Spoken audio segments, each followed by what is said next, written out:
Lee Aaker generated millions for the studio, yet he was paid a meager $250 per episode.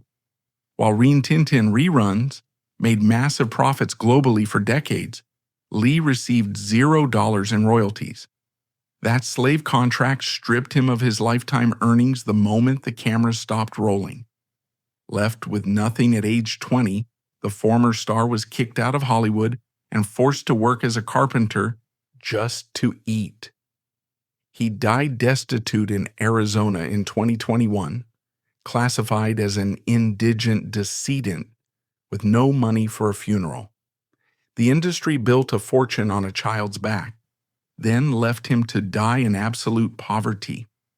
In 1951 Los Angeles, the real damage was done in a corporate boardroom, not at a casting call. Inside the offices of Screen Gems, a group of executives met to decide the future of a child actor. These men were businessmen with no experience in the actual work of filmmaking, yet they held all the power. There, they signed a legal agreement that effectively took control of the child's life before his career had even properly started. On the other side of the desk sat Dorothy Dean Baker, Lee Aaker's mother. She was a woman of ambition, a dance teacher who understood the hustle of performance. But she was not a lawyer. She was a mother trying to navigate a shark tank with a goldfish bowl. She looked at the document in front of her, a dense stack of onion skin paper covered in the tiny, cramped typeface of corporate legalese. To the untrained eye, it looked like an opportunity. It looked like the golden ticket every parent in Los Angeles dreamed of. But to the forensic historians of Hollywood labor, the contract presented to Lee Aaker was a masterpiece of corporate predation. It was not designed to protect the child. It was drafted by armies of Ivy League lawyers whose sole fiduciary duty was to secure assets for the studio at the lowest possible cost.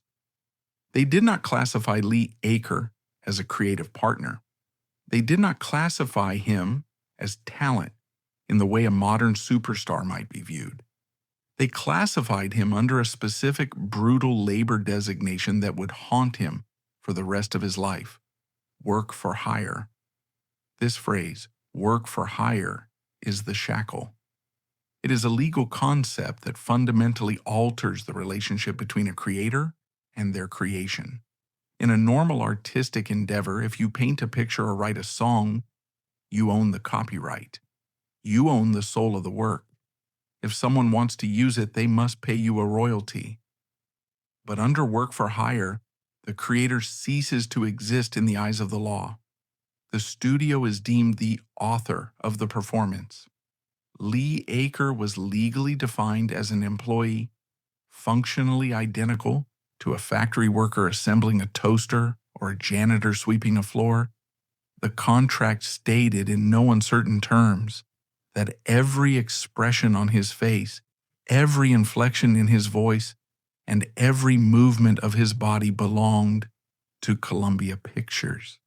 It stripped him of any ownership over the product he was about to create. He was selling his childhood by the hour, and once the hour was over, he owned nothing of what he had produced. The financial terms were set with calculated precision. The salary was approximately $250 per episode. In the economic context of 1954, this number was deceptive. To a working-class family, $250 a week was a fortune. The average American annual income at the time was around $4,000. Lee Aaker was ostensibly earning a professional wage at the age of 8. In today's currency, adjusting for inflation, it is roughly $2,500 a week. However, value is relative. For a lead actor in a global primetime hit, this sum was a pittance. It was minimum wage for maximum value. The Adventures of Rin Tin Tin was not a local play. It was a national phenomenon. It was a show that would anchor a network, drive advertising revenue, and spawn a merchandising empire. The studio knew that the show would generate millions. They knew they were buying a diamond for the price of a piece of coal, but the salary wasn't the weapon. A low salary can be renegotiated. A low salary is temporary. The weapon was the buyout clause. Buried deep in the dense legal text, past the clauses about morality and attendance, was a provision that should chill the blood of any parent. It stated that Screen Gems owned the rights to Lee's image, his voice, and his performance in perpetuity. In perpetuity is a legal term that means forever. It does not mean for 10 years. It does not mean until the copyright expires. It means until the end of time. It means until the sun burns out. For a flat weekly fee, the studio bought the rights to Lee Aaker's face for the next 100 years. They bought the right to use his likeness on any product in any medium, known or unknown. They bought his childhood, wholesale. They bought the right to print his face on lunchboxes in 1955. And they bought the right to stream his image on digital platforms in 2025. Lee Aaker was 8 years old. He could not possibly understand the concept of forever. His mother, dazzled by the immediate promise of $250 a week, signed the paper. In that moment, the theft was legalized. The studio had successfully purchased a human being's future, earning potential for a fixed, low cost. You might ask, where was the law? Where was the state of California? Wasn't there a system in place to prevent exactly this kind of exploitation? In 1952, the legal framework for child actors was a sieve disguised as a shield. The industry operated under the shadow of the famous Coogan Law. Passed in 1939, the California Child Actors Bill, commonly known as the Coogan Law, was a direct response to the tragedy of Jackie Coogan. Coogan had been the biggest child star of the silent era, the boy in Charlie Chaplin's The Kid. He had earned millions, but when he reached adulthood, he found his bank accounts empty. His mother and stepfather had spent every dime. The law was supposed to prevent this history from repeating itself. The statute required that 15% of a child's net earnings be set aside in a block trust fund, untouchable until the child reached the age of majority. It sounded like a safety net. It sounded like a guarantee that no matter what happened, Lee Aaker would have a nest egg when he turned 21. But the studio accountants were smarter than the legislators. They weaponized the word net. Net earnings is a calculated number.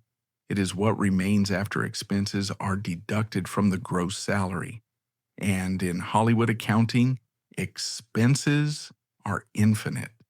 The contract allowed for a laundry list of deductions before the 15% calculation was ever applied. The studio and the managers began to carve up the $250. First, they deducted the agent's fee, usually 10%. Then they deducted the personal manager's fee, often another 10% to 15%. They deducted the cost of publicity headshots, which the studio required the actor to pay for. They deducted fan mail service fees. They deducted wardrobe fees for public appearances. They deducted transportation costs to and from the set. They deducted taxes. By the time the accountants were finished with the math, the gross income of $250 had been whittled down to a net income that was mathematically reduced to near zero, because 15% of zero is zero. The trust fund remained empty, not because the money wasn't earned, but because the ledger claimed there was nothing left to save. The expenses ate the savings. The theft was perfectly legal. It was audited. It was signed in ink. It was a magic trick performed with numbers, making a fortune disappear before it ever reached the child's pocket. With the legal framework for the theft now codified in ink and filed away in a steel cabinet. The abstraction of the contract was about to become a brutal physical reality. The lawyers had finished their work. Now, the production managers took over. The protection of the work-for-hire designation gave the studio a green light to treat their new asset not as a fragile boy, but as an industrial component. The scene shifted from the quiet predation of the office to the violent, dusty exhaustion of the frontier. When the American public tuned in to the adventures of Rin Tin Tin on Friday nights, they saw a sanitized, romanticized version of the Old West. They saw blue skies, heroic cavalry charges, and a boy living out a fantasy. But the production of television in the 1950s was not a playground. It was an industrial operation. Once the paper trap was set in the lawyer's office, the physical exploitation began. Filming did not take place in the climate-controlled comfort of a Hollywood soundstage with catered lunches and air-conditioned trailers. It took place on location, often at the rugged movie ranches that dotted the outskirts of Los Angeles, places like Corriganville or the Iverson Movie Ranch. These were harsh, unforgiving landscapes designed to mimic the desolation of the frontier. The geography was the first enemy. The Simi Valley sun beat down on the set with a relentless intensity. Temperatures regularly soared above 100 degrees. The air was thick with dust, kicked up by horses and wind machines, coating the lungs and the skin. In this environment, an 8-year-old boy was not treated as a child. He was treated as a unit of production. The schedule was punishing. In the modern era, strict child labor laws limit how long a minor can be on set, requiring mandatory breaks for schooling and rest. In 1954, those laws were loose suggestions, easily bypassed by a studio focused on the bottom line. Lee Aaker worked 6 days a week. His call time was often before dawn, requiring him to be in the makeup chair while other children were still asleep. His day stretched to 10, 12, or 14 hours. When the sun went down, the Klieg lights turned on, simulating daylight so the shooting could continue into the night. He was the lead actor. He was in almost every scene. If Lee Aaker wasn't on camera, the production stopped. This created a pressure cooker of responsibility on a prepubescent mind. He knew, even at 8 years old, that time was money. If he flubbed a line, if he missed a mark, if he was too tired to smile, the entire crew, 50 adults with families to feed, would groan. The weight of the entire enterprise rested on his small shoulders.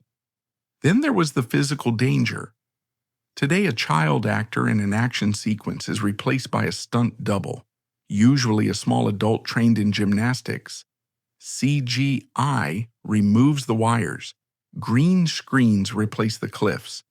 In 1954, Lee Aaker did his own stunts. The script demanded action. Rusty was not a passive observer, he was a soldier. Lee was required to ride horses at a full gallop over uneven gopher-hold terrain where a single stumble could result in a broken neck. He was thrown into mock fistfights with adult stuntmen. He was required to jump, climb, and fall. He worked in constant, close proximity to Rin Tin Tin. While the dog, whose real name was Flame Jr., among others in the lineage, was highly trained, he was still a German shepherd, a large, powerful predator capable of erratic behavior. Animals on set are unpredictable. They react to heat, to noise, to sudden movements. There were no safety nets. There were no digital erasures.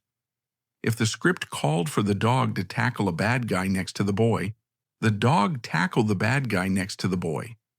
Lee Aaker performed these feats with a stoic professionalism that belied his age. But the physical toll was cumulative. His joints took the impact of the falls. His spine absorbed the shock of the saddle. He was accumulating the wear and tear of a rodeo rider before he had even hit puberty.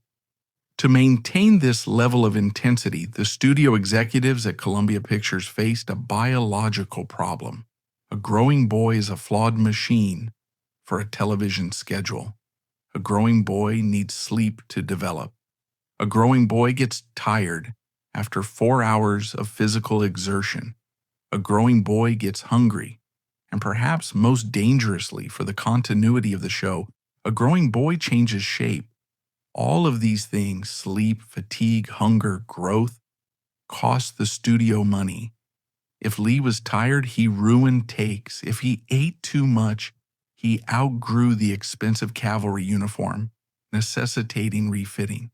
If he hit a growth spurt, he might look too old for the role of the orphan boy. To combat biology, the studio turned to pharmacology. This mechanism was the open secret of 1950s Hollywood, a dark chapter that the industry has spent decades trying to bury: the studio doctor. These were licensed physicians who were on the studio payroll. Their loyalty was not to the patient, it was to the production schedule. Their job was not to heal, it was to optimize the workforce. Although Lee Aaker's specific medical records from the 1950s are sealed or lost to time, the practice was systemic and well documented by his peers. Child stars of that era have testified to the routine. The children were sent to the studio infirmary or a contracted doctor's office for what were euphemistically called vitamin shots. Like so many of his peers, the needle often went into the arm or the hip.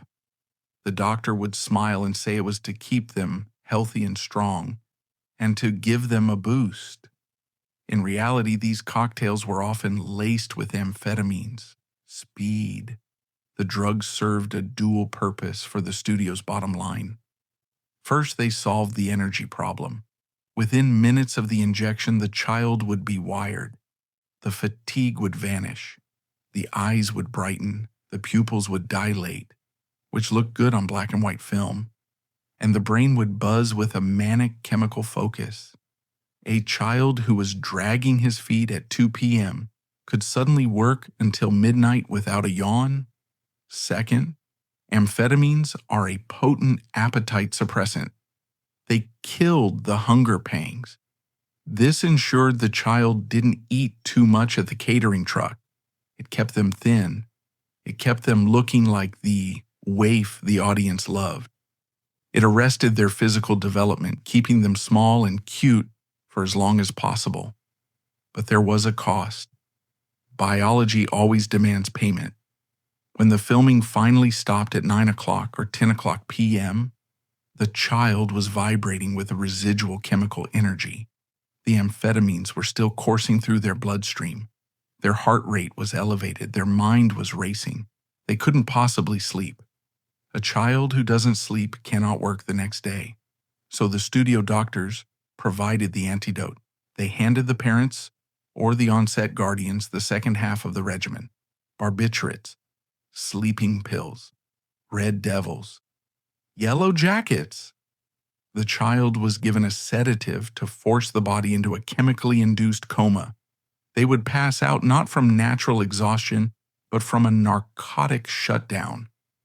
This upper-downer cycle, speed to work, sedatives to sleep, did not just ruin a night's rest. It rewired the developing nervous system of a child.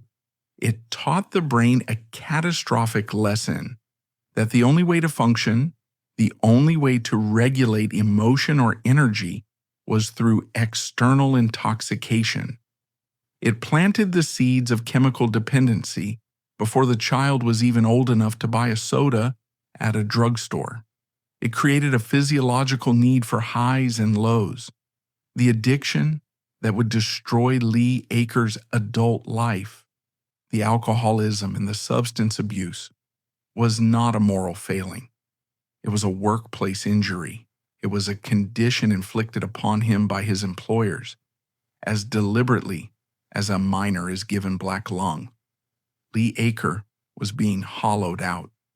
While his face smiled from the television screen, his internal chemistry was being scrambled to serve the production schedule. While the studio doctors were busy managing the internal chemistry of the boy to ensure he remained a productive worker, a separate division of the corporation was busy managing his external value. The exploitation was now operating on two simultaneous fronts. On the set, they were extracting his labor and his health. In the marketplace, they were harvesting his identity. As Lee Aaker's body was being depleted, his image was being multiplied, packaged, and sold to a generation of children who had no idea that their hero was running on amphetamines. The mid-1950s marked a seismic shift in American culture. It was the birth of the modern merchandising machine. Television was no longer just a window into entertainment. It was a storefront. Executives at Screen Gems and Columbia Pictures realized that the Adventures of Rin Tin Tin was not merely a television show, it was a brand. It was a lifestyle that could be packaged, manufactured, and sold to the millions of children who tuned in every week. And the face of that brand was Lee Aaker. If you walked into a Woolworths, a Sears, or a local Five and Dime in 1955, you could not escape him. The saturation was absolute. Imagine the shelves, rows upon rows of merchandise, all bearing the likeness of the boy who was, at that very moment, being injected with amphetamines to finish a scene.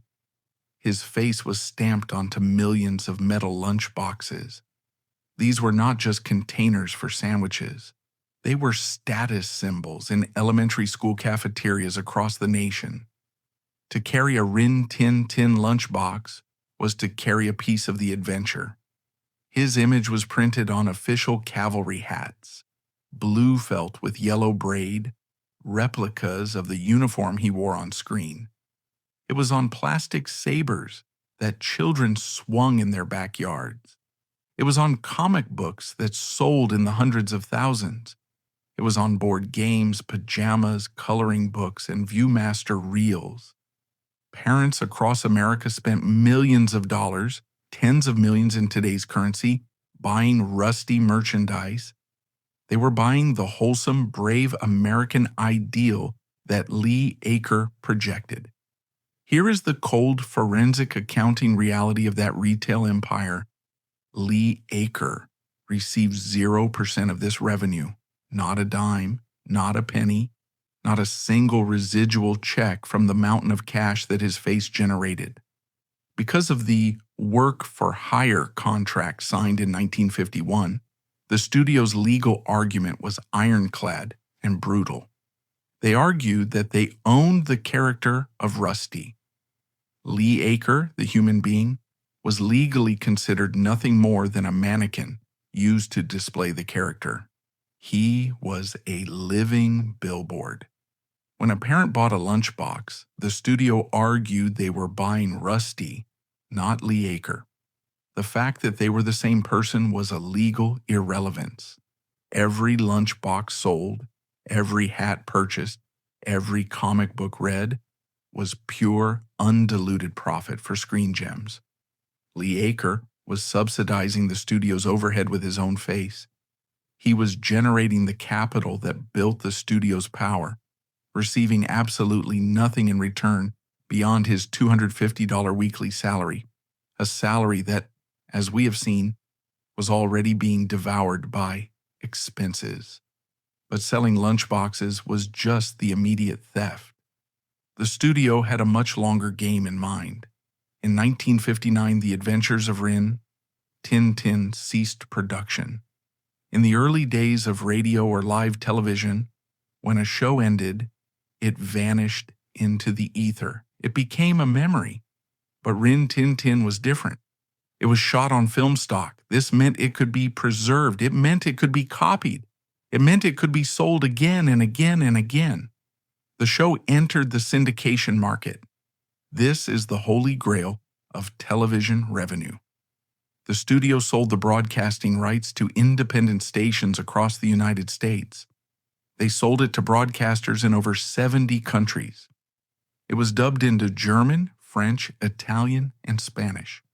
For the next 2 decades, Rusty and his dog spoke every major language on Earth. The show ran on reruns every Saturday morning for a generation. It became a staple of global childhood. It generated an estimated hundreds of millions of dollars in back-end revenue over the next 60 years. Lee Aaker never saw a single check from this global syndication. He was the victim of a specific, devastating gap in labor history known as the pre-1960 loophole. The Screen Actors Guild, SAG, is the union designed to protect actors. However, in the 1950s, the concept of residuals, payments made to actors when a show is rebroadcast, was in its infancy. The union had not yet negotiated for retroactive residual payments for television shows produced before 1960. The contract Lee's mother signed did not include a provision for reruns because at the time, no one realized how much money reruns would generate. It was an unknown market. By the time the union won the fight for residuals in later years, it was too late for Lee Aaker. His work fell into the black hole of pre-1960 content. The studio was under no legal obligation to share the wealth, and because corporations rarely do what is moral when they are not compelled by law, they kept it all. For the rest of his life, Lee Aaker would experience a unique form of psychological torture that few people can comprehend. He would sit in a cheap apartment in Los Angeles, and later in Arizona. He would struggle to pay the electric bill. He would count out change for groceries. And then he would turn on the television. There, on the screen, he would see his younger self. He would watch himself riding a horse through the dust of Corriganville.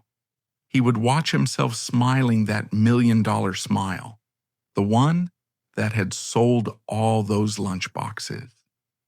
He would watch himself generating wealth for strangers, for executives he had never met, for shareholders who didn't know his name. He was trapped in a time loop. The boy on the screen was rich in spirit and potential. The man in the chair was destitute. He was forced to witness the evidence of his own exploitation every time he flipped the channel. The Rusty on TV was immortal, forever young and heroic. The Lee Aaker in the room was aging, broken, forgotten. This cognitive dissonance, the gap between the image and the reality, is what breaks the mind. It is the specific cruelty of the child star's existence, to be everywhere and nowhere at the same time. This cycle of commercial immortality and personal poverty might have continued indefinitely if not for the one variable the studio could not control. Contracts can be written in perpetuity, and film stock can preserve an image forever, but a human body is subject to the relentless laws of nature. The Rusty on the lunchboxes was frozen in time, a permanent boy hero. But the Lee Aaker living in the real world was subject to the inevitable betrayal of his own biology. In the life of a child star, there is a clock ticking that no contract, no agent, and no studio executive can stop. It is the biological clock of puberty. For Screen Gems, Lee Aaker was a product designed to be a boy forever. He was Rusty, the eternal orphan, the symbol of innocent American grit. But human beings are not static characters in a comic book. They grow. By the early 1960s, the chemical suppression of the studio doctors began to lose its war against nature. Lee Aaker was approaching his 20s. The changes were subtle at first, then undeniable. His voice, once the high, clear treble that commanded Rin Tin Tin, began to crack and drop an octave. It deepened into a baritone that no longer matched the image on the lunchboxes. His face, The round cherubic canvas that mothers adored began to lengthen.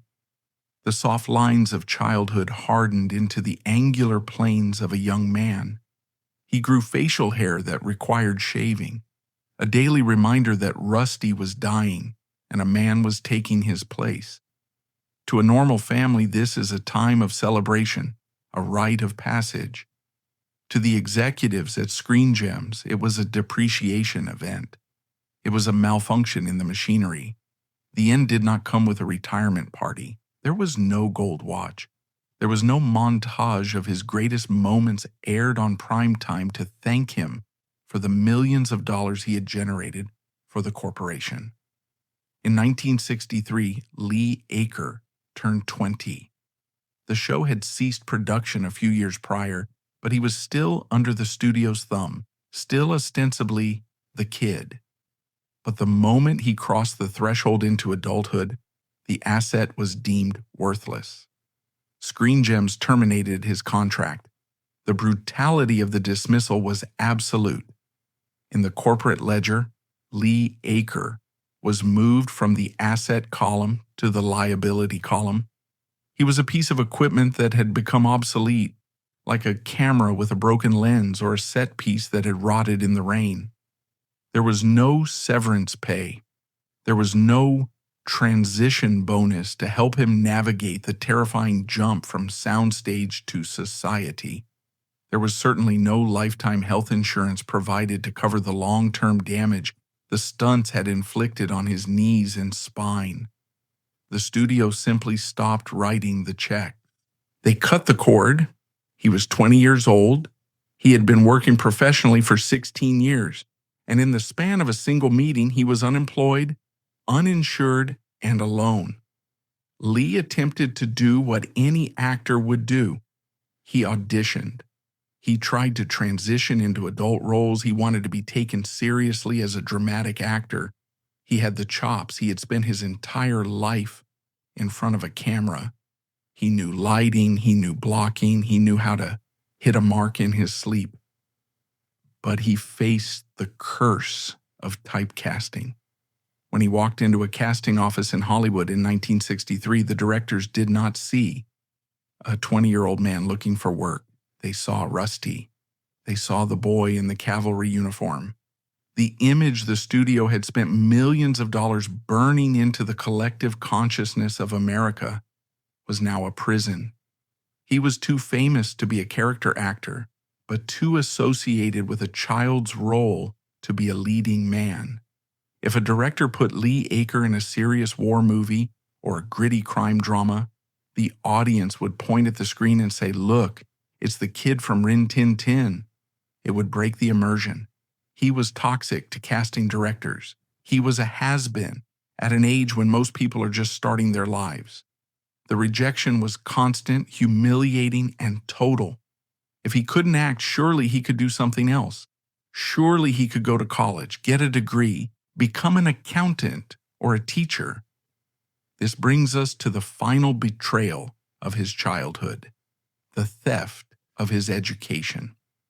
During the years of filming The Adventures of Rin Tin Tin, the studio was legally required to provide on-set schooling. They hired studio teachers to sit with the children for 3 hours a day in a trailer. On paper, Lee Aaker was receiving an education. In reality, the schooling was a farce. The studio teachers were employees of the production. Their priority was not Lee's academic growth. It was ensuring he knew his lines for the next scene. The curriculum was hollow, while other children were learning algebra, history, and critical thinking. Lee was memorizing scripts. He was learning how to fall off a horse without breaking a bone. He was learning how to cry on cue. When he was fired at 20, he emerged into the world with the social and academic skills of a grade schooler. He had no diploma that meant anything.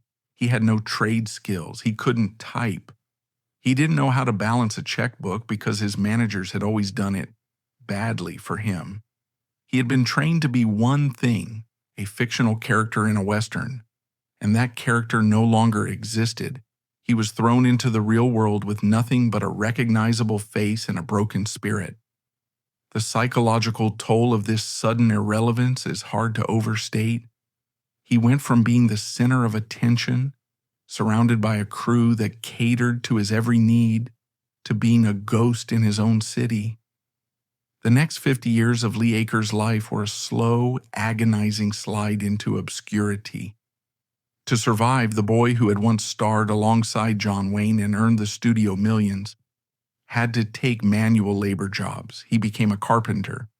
He worked with his hands, building cabinets and framing houses. He worked as a ski instructor at Mammoth Lakes, seeking the cold anonymity of the mountains. Imagine the daily humiliation.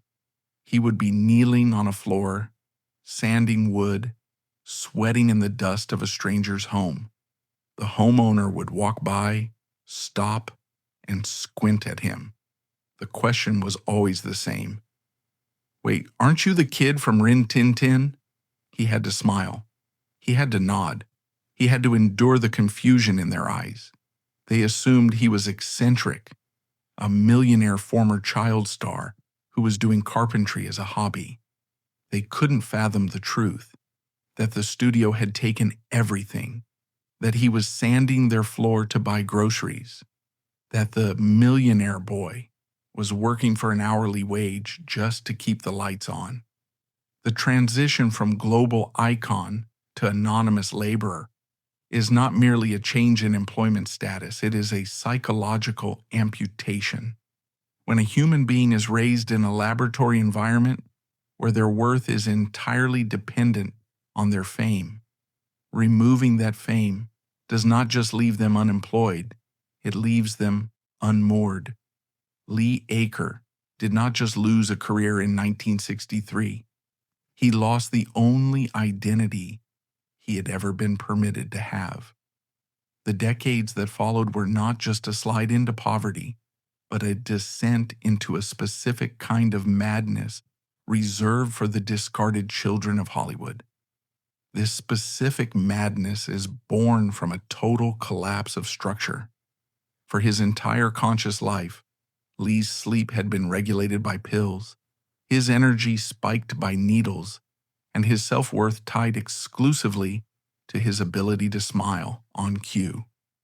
When the cameras stopped rolling, he didn't just lose a job, he lost the scaffolding of his entire personality. The silence that followed the applause was not peaceful. It was a vacuum that threatened to implode his sense of self. In the decades following his dismissal from Hollywood, Lee began to exhibit the classic symptoms of what is grimly known as child star syndrome. The tabloids often treat this condition with derision, framing it as the spoiled behavior of entitled brats who couldn't handle the real world. But looking at Lee Aaker's life through a forensic lens, we see something different. We see a workplace injury. We see a form of complex PTSD, post-traumatic stress disorder, inflicted by an industry that commodified his developmental years. The most immediate symptom was chemical.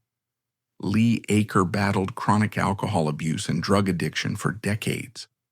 To the outside observer, or to a judgmental neighbor in Mammoth Lakes, this looked like a moral failing. It looked like a man who lacked discipline. But we must remember the studio doctor.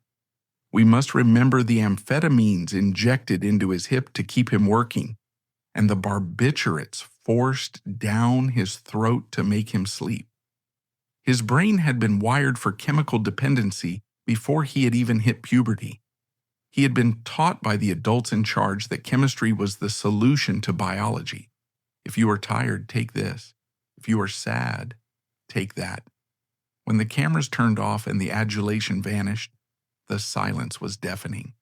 To cope with the crushing anonymity, to cope with the shame of being a former star, Lee self-medicated. The alcohol was not a party, it was anesthesia. It was a way to numb the pain of a stolen identity. It was a way to blur the sharp edges of a reality where he was no longer Rusty. but just a man struggling to pay rent.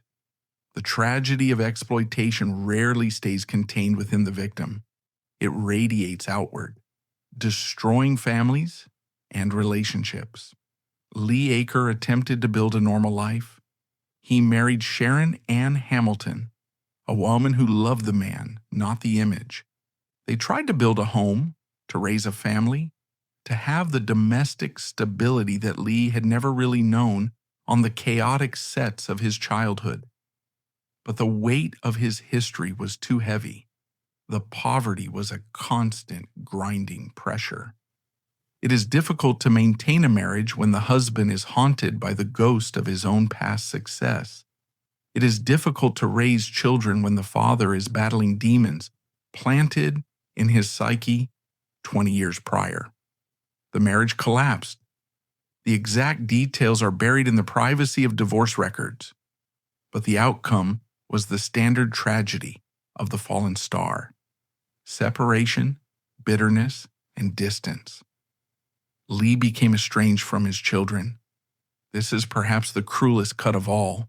The boy who was America's son, the boy whose fictional relationship with a dog taught millions about loyalty and love, ended up isolated from his own flesh and blood. The shame of his fall from grace, the shame of being a carpenter when he used to be a king, drove him into emotional hiding. He could not bear to be seen as a failure by the people he loved most. Los Angeles is a cruel city for the fallen. It is a company town. Every street corner, every billboard, every conversation in a coffee shop is about the industry. For Lee Aaker, staying in LA was like living in a graveyard of his own memories. He needed to escape. He needed a place where the air was dry, where the cost of living was low, and where people didn't care about screen gems or residual checks. He retreated to the desert. He moved to Mesa, Arizona.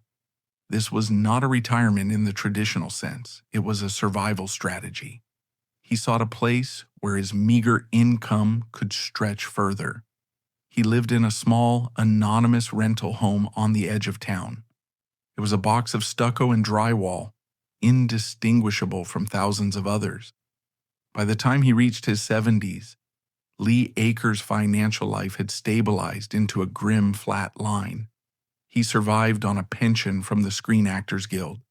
This was the only safety net that had caught him, but it was frayed.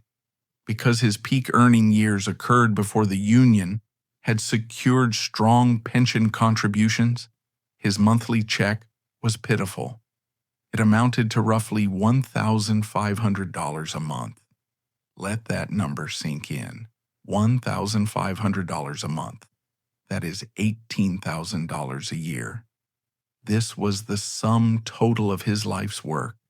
This was the return on investment for the childhood he had sacrificed. This was the compensation for the broken bones, the stunted growth, the stolen education, and the lifetime of psychological trauma. $1,500 a month to live in a world where the rent was $1,200. He lived on the razor's edge of homelessness. He was house poor, spending almost every dime just to keep a roof over his head. There was no money for luxuries. There was no money for top-tier medical care. There was certainly no money for a burial plot. And this leads us back to the house in Mesa, back to the silence of April 1st, 2021. Lee Aaker was 77 years old. His body, worn down by the stunts of his youth and the addictions of his adulthood, finally gave out. He suffered a stroke. It was likely sudden. It was certainly lonely. In that small room, surrounded by the meager possessions of a life stripping down to the essentials, the boy who had once been the most famous child in America died.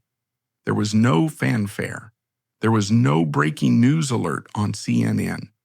There was just the cessation of a heartbeat in the desert heat.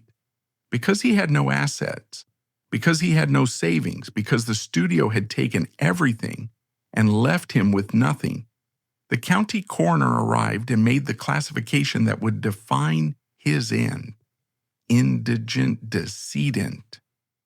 The state of Arizona prepared to do what the studio had done metaphorically for 60 years: dispose of him. Under Arizona law, if a body is unclaimed and the deceased has no funds, the county handles the disposition. It is a utilitarian process. The body is cremated at the lowest possible cost to the taxpayer, usually around $500. The ashes are not returned to a family. They are not scattered in a beloved place.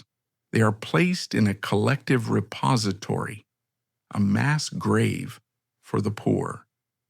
Lee Aaker, the boy on the lunchbox, was days away from being thrown into a communal pit, treated like unclaimed luggage at an airport. Hollywood did not come to save him. The executives at Sony, which had long since bought Columbia and Screen Gems, did not send a representative. The current owners of the Rin Tin Tin rights did not offer to pay for a funeral. The industry that had eaten his life was content to let the state bury the bones. But help came from an unexpected source. As the coroner's paperwork was being finalized to erase the last physical traces of Lee Aaker, it seemed the studio's theft was finally complete. They had taken his youth, his money, and his health, and now the state was about to take his remains. But in the silence of that desert death, a faint signal began to transmit. It was a frequency that the studio executives could not hear, but one that resonated deeply within a specific brotherhood of survivors, men and women who knew that the indigent decedent on the coroner's slab was not just a statistic, but a brother who had been left behind enemy lines. In the deafening silence that followed Lee Aaker's death, while the Maricopa County coroner prepared the paperwork for an indigent disposal, a faint signal began to travel through a very specific network. It was not a network of agents or producers. It was the underground railroad of former child stars.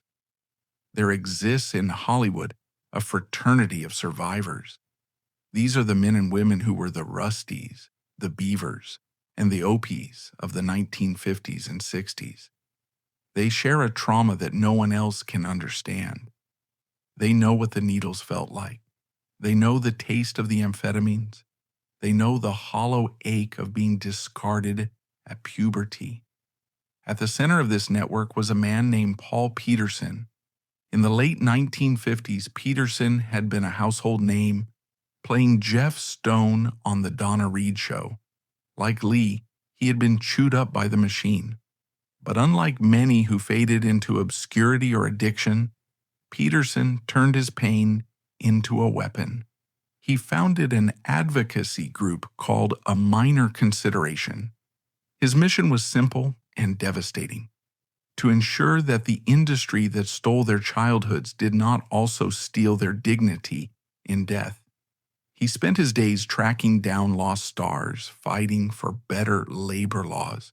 He was instrumental in passing Coogan Law updates and, tragically, often, arranging funerals for those who died penniless. Peterson heard about Lee Aaker's death through a whisper on social media, a vague report from a fan who noticed the silence in Mesa. He immediately recognized the signs. He knew the pattern: the isolation, the poverty, the inevitable indigent classification. He picked up the phone. He called the Maricopa County Medical Examiner's office. He did not call as a fan. He called as a brother.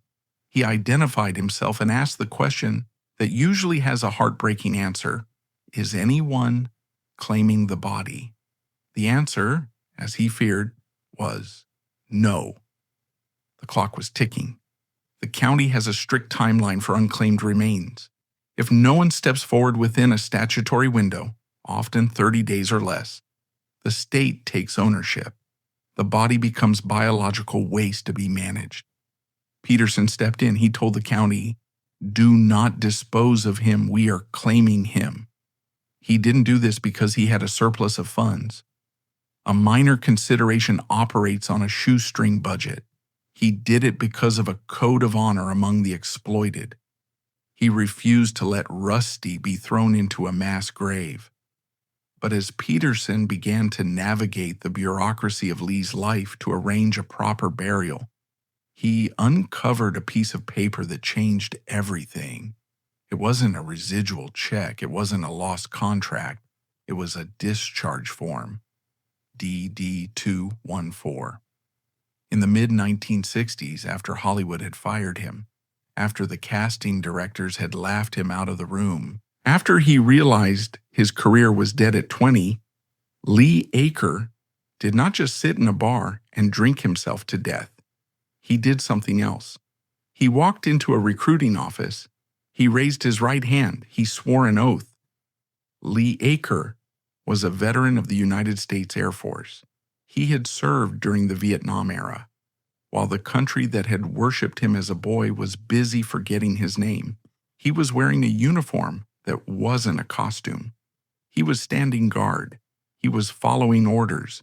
He was serving a nation that had allowed his exploitation, and he did it with a quiet, unheralded patriotism. This revelation was the key. It was the trump card that the studio executives could never touch. The title of veteran carries a weight that former child star does not. It commands a respect that indigent decedent explicitly denies.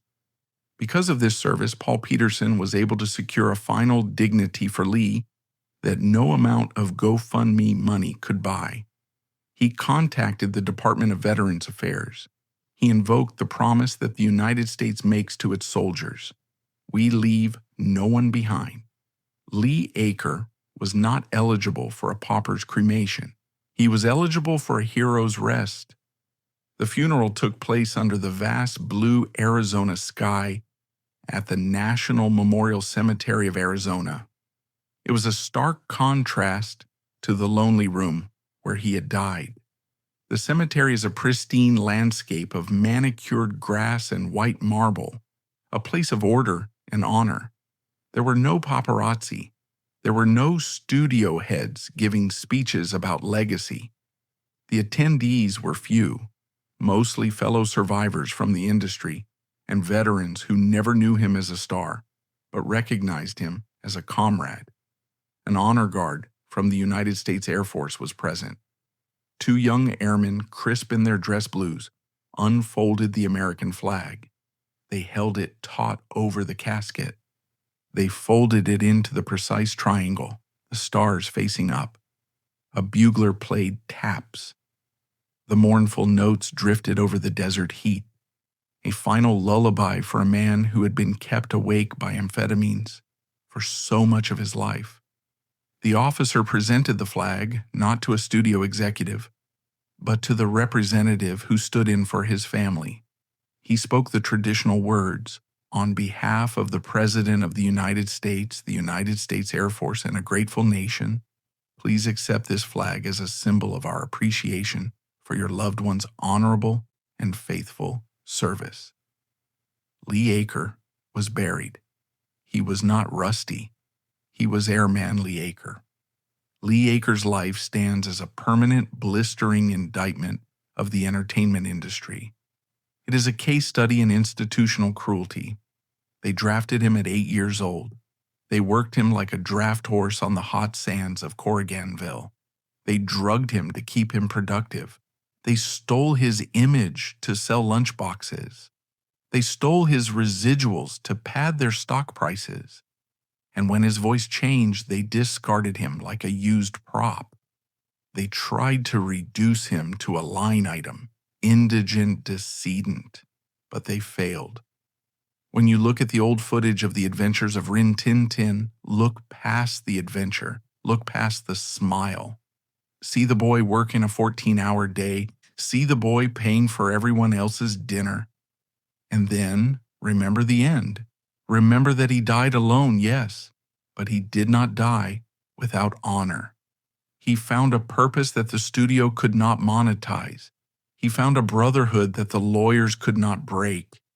In the end, the ledger of history balances. The studio kept the money, they kept the copyright, but Lee Aaker kept the one thing they couldn't buy, the one thing they couldn't steal, and the one thing they couldn't put in a contract: his soul.